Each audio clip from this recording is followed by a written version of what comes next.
안녕하십니까. Y타임스 논평의 추국일입니다. 민주당과 한국당의 지지도 진짜 얼마인지 참 궁금하시죠?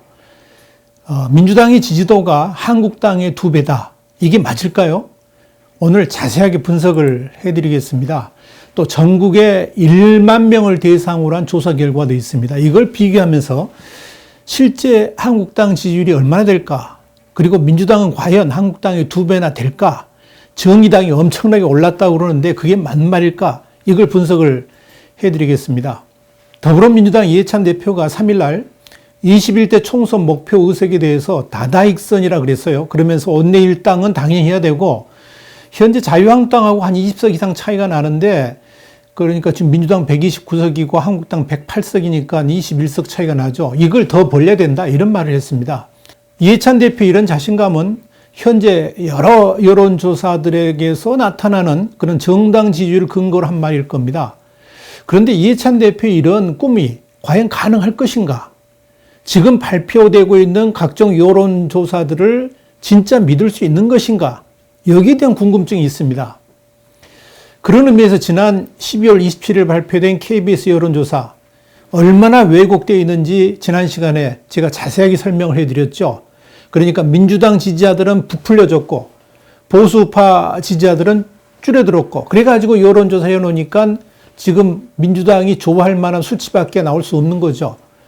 일단 KBS가 보도했던 정당 지지도 민주당 43.9였습니다. 그리고 한국당 21.2 그러니까 44대 21 거의 2배 차이가 납니다. 이것도 민주당은 지난 조사에 비해서 7% 이상 높아졌는데 한국당은 그대로다 이렇게 말하기까지 했습니다.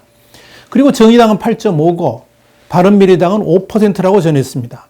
그런데 문제는 이런 조사 결과가 민주당과 정의당 지지자들이 지나치게 부풀려진 결과다. 이렇게 말씀드리면 여러분 어떻게 받아들이시겠습니까? 그 조사 결과를 제대로 믿을 수 있겠습니까? 이미 우리 신문이 보도한 대로 지난 12월 27일에 KBS 여론조사는 20대 총선에서의 비례정당 투표율하고 비교했을 때 새누리당은 거의 비슷하게 표집된 반면에 민주당과 정의당 지지자들이 무려 32.4%나 부풀려져서 표집됐다 하는 이야기죠.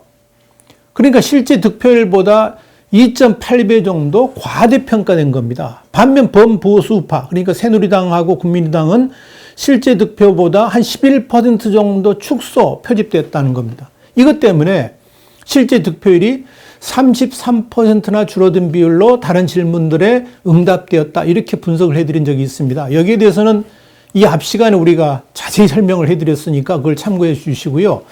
우리 Y타임스 www.ytimes.kr 들어오시면 자세하게 설명해 놨으니까 참고해 보시기 바랍니다. 그러니까 이렇게 민주당 지지자들, 정의당 지지자들은 과잉 표집을 했고 그리고 보수파 지지자들은 조그맣게 줄여가지고 표집을 해가지고 그 사람들한테 정당 지지도 물어보니까 이게 뭐 어떻게 나올 것인지 뻔하지 않습니까? 놀랍게도 민주당은 KBS에 43.9% 나왔는데 이걸 제대로 수치를 정상적으로 줘가지고요 보정을 해보니까 민주당 지지도가 얼마가 나왔느냐 43.9에서 22%로 줄어들었습니다. 한국당도 보정을 했더니 KBS 조사 수치인 21.2%보다 2.5% 상승한 23.7%로 나타났습니다. 그러니까 정당 지지도가 오히려 한국당이 더 높다는 이야기죠. 물론 통계범위니까 뭐 거의 비슷하게 나타났다는 거죠. 지난 20대 총선에서 새누리당 비례대표 지지자들이 지금도 한국당을 지지하고 있다는 전제에서 분석을 한 수치입니다. 뭐 약간 달라질 수는 있겠지만 뭐 큰 차이가 나지는 않을 걸 봅니다. 그런 의미에서 진짜 정당 지지도는 얼마나 될까 궁금해집니다. 그러기 위해서 이걸 좀 자세히 파악을 해보기 위해서 현재 나타난 여론조사 기관들의 정당 지지도를 한번 보죠. 그러니까 우선 주요 여론조사 기관들은 어떻게 정당 지지도를 발표하고 있느냐 하는 거죠. 우선 언론사들이 가장 많이 인용하는 리얼미터 정당 지지도를 보니까 지난 12월 27일자 보니까요. 민주당 41, 한국당 31입니다. 그러니까 약 4대 3 이렇게 보시면 될 것 같습니다. 갤럽은 12월 4주차는 발표를 하지 않았습니다. 대신 12월 3주차를 보니까 민주당 37, 한국당 23입니다. 그리고 무당파는 24%였고요. 또 MBC하고 코리아 리서치가 조사한 12월 31일자 조사 결과를 보니까 민주당 43.5, 한국당 22.5입니다. 그리고 무당파는 15.2%였습니다. 보통 샘플 수는 한 1000명 정도 이렇게 되죠. 그리고 서울신문과 리서치 RNR이라고 그러는데요. 이 서울신문 여론조사 보니까 12월 30일 날 발표를 했는데 민주당 39, 한국당 24.8 그렇습니다. 자, 그리고 무당파는 19.4%였고 샘플 숫자는 1010명이었습니다. SBS하고 입소스 코리아가 조사한 결과 12월 30일 날 발표가 됐는데요. 민주당이 43.8, 한국당이 24.5로 나왔습니다. 그 샘플 숫자도 역시 한 1000명 수준입니다. 한국일보하고 한국리서치가 조사한 걸 보니까 12월 31일 날 발표했는데요. 민주당과 한국당, 민주당이 43.4, 한국당이 26.0이었습니다. 여기도 1000명 조사를 했죠. 자, 그렇다 그러면 이들 조사기관의 결과를 얼마나 믿을 수 있을까? 이게 궁금하죠. 일단 여론조사기관들의 정당 지지도를 비교해보면 민주당은 37%에서 44% 수준까지 이렇게 분포되어 있고요. 한국당은 최저 23에서 최고 31까지 나오는 걸로 되어 있습니다. 그런데 여기서 KBS 조사가 얼마나 진보 좌파 집단에 편중된 샘플이었는지 이미 설명드린 바 있죠. 분명한 것은 뭐냐면 지금 시행되고 있는 여러 조사기관들의 데이터들이 지난 박근혜 전 대통령 탄핵을 거치면서 많이 오염이 되어 있다는 점입니다. 그러다 보니까 이 조사기관들이 표집을 해서 여론조사를 할 때 보니까 지나치게 민주당 지지자들, 정의당 지지자들이 많이 들어와 있다는 이야기죠. 그걸 여론조사기관들이 거르지 않고 그냥 그대로 대상으로 해가지고 조사를 발표하니까 민주당 편향성 결과들이 나올 수밖에 없는 겁니다. 아무리 무작위 이 샘플을 한다 할지라도 완전히 개방된 전화번호를 가지고 여론조사를 할 수는 없습니다. 이건 불가능합니다. 그렇기 때문에 이미 구축된 전화번호 풀을 활용해가지고 여론조사를 실시한다는 겁니다. 뿐만 아니라 응답을 잘해주는 전화번호를 아무래도 또다시 조사 대상자로 부르는 경우도 왕왕 일어납니다. 그러다 보니까 KBS 한국리서치 조사 같이 샘플의 편향성이 일어나고 있는 겁니다. 그런 의미에서 그동안에 지금 전국적으로 이렇게 1000명 단위로 해가지고 여론조사 결과들이 많이 나온 것들 거의 비슷한 추세를 보이지 않습니까? 그런데 이번에 신년을 맞이해가지고 지방신문협회가요, 전국을 대상으로 조사를 했는데 1000명 정도가 아니라 10,000명을 조상으로 했습니다. 서울만 해도 한 2,400명, 경기도가 한 2,800명, 이렇게 어마어마한 숫자를 대상으로 여론조사를 했습니다. 물론 그 조사 역시 기존의 샘플 풀을 쓴 것이라서 한계가 있기는 합니다만은 조사 표본 수가 지금 보통 회계지는 1,000명 수준을 넘어가지고 1만 명을 하게 되면 아무래도 새로운 표본들이 많이 들어갈 수밖에 없습니다. 그래서 좀 더 신뢰를 우리가 줄 수 있지 않겠나 보여집니다. 자, 그렇다면 기존의 여론조사들하고 전국 10,000명을 대상으로 한 조사 결과를 비교해보면 어떨까? 이번 여론조사를 시행한 기관은 조원 CNI입니다. 아까도 말씀드렸습니다만은 이번 조사는 서울이 한 2,462명, 인천, 경기가 2,730명, 그리고 호남 이런 식으로 권역별로 한 1,000명 수준이 표집됐습니다. 이 조사에서 대통령의 국정운영 평가가 얼마냐면 잘했다가 47.7, 못했다가 49.3이었습니다. 그러니까 KBS 한국리서치 조사는 완전히 정반대죠. 정당 지지도는 민주당이 38.2, 한국당이 32.1, 바른미래당, 세보수당 포함하면 7.4, 정의당이 5.9, 무당파 7.9였습니다. 대통령의 국정운영 평가도 부정이 긍정보다 많았고요. 민주당과 한국당의 지지율 차이도 30%대입니다. 같은 30%대고 차이는 6.1%에 불과했습니다. 그러니까 민주당과 한국당 간의 지지율 차이가 2배 이상 난다는 여론조사들 결과와는 확연히 다른 흐름을 보입니다.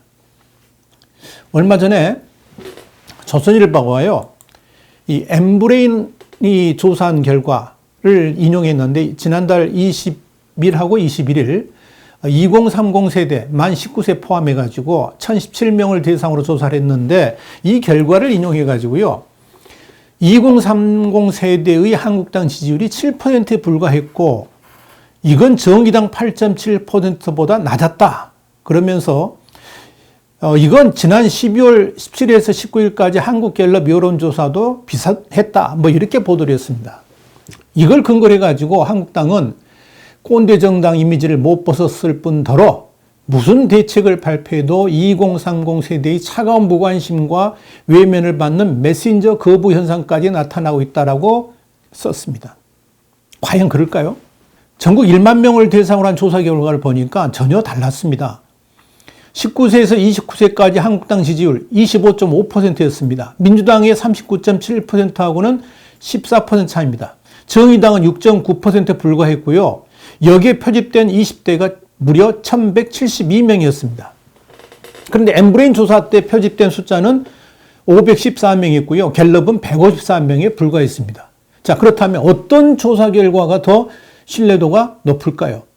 물론 전국 1만 명을 조사한 이 결과 역시 표본 추출의 신뢰도를 보기 위한 지난 선거 투표 행태 그것이 발표되지 않았기 때문에 리체크가 불분명하긴 합니다만은 아무래도 샘플 숫자가 많다는 것은 좀 더 신뢰할 수 있는 근거가 되지 않겠나 이렇게 추정을 해봅니다.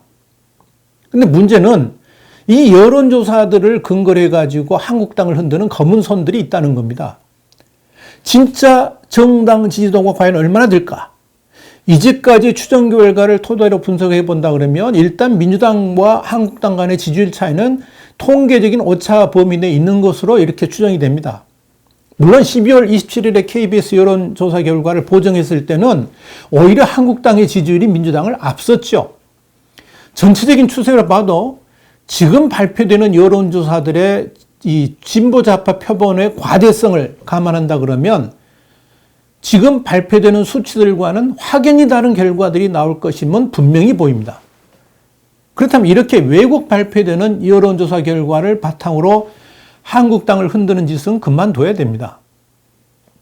지금 한국당 내에서는 황교안 대표 체제의 한국당 지지율이 낮다는 것을 전제로 해가지고 황교안 대표 퇴진론 그리고 비상대책위원회 체제 전환 요구 이런 것들이 아주 공개적으로 거세게 제기되고 있습니다.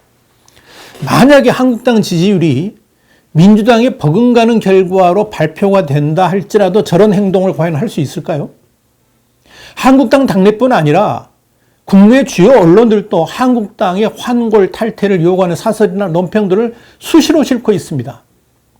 언론들이 내놓는 걸 보면 주로 한국당이 공수처법, 선거법 이것도 막지 못했고 당 지지율도 낮으니까 그 위기를 타개하기 위해서 비상대책위원회를 꾸리라 이런 식입니다. 한마디로 황교안 대표 체제를 무너뜨리고 새로운 비대위가 4월 총선을 준비해야 된다. 그런 의미일 것입니다. 그래서 어느 신문 같은 경우는 황교안 당은 필패, 반문재인 당으로 거듭나야 된다. 이런 논평까지 나오게 된 것이 아닐까 보여집니다. 좋습니다. 지금 황교안 한국당은 보수 우파들이 기대하는 것만큼 훌륭하지는 않았습니다. 그렇다고 지금 대안이 있습니까? 새로운 지도체제를 시험 운영해 볼 여유라도 있습니까? 만약 새로운 지도체제가 지금보다 더 못한다 그러면 그때는 어떻게 해야 됩니까? 분명한 것은 지금 여론조사 기관들이 발표하는 당 지지도에 목숨 걸지 말라는 겁니다. 진짜 여론조사 결과를 보지 못하고 정치 공작에 가까운 수치들을 보면서 이걸 근거로 해가지고 선거 전략을 짜고 부하 내동한다 그러면 이건 민주당의 장기 집권을 열어주는 엄청난 실수를 할 수도 있다는 걸 분명히 알아야 됩니다. 물론 한국당은 최악의 상황을 가정해가지고 선거 전략을 짜야 될 것입니다. 그건 기본이죠. 그렇기 때문에 당의 개혁과 혁신을 절대 멈춰서는 안 됩니다. 그렇다 할지라도 지지율이 너무 낮기 때문에 판을 바꿔야 한다는 것, 그것하고 지금 나타난 상황을 고려하면서 당의 개혁에 채찍질을 가하는 것, 이건 차원이 다른 이야기입니다. 여러분, 지금 한국당의 지지도 자신 있게 말씀드리지만 결코 낮지 않습니다. 민주당과 거의 차이가 없거나 오히려 역전했을 수도 있습니다. 지금 여론조사들을 재분석해 본 결과가 그렇습니다. 와이타임스 논평이었습니다. 다음 시간에 다시 뵙겠습니다. 감사합니다.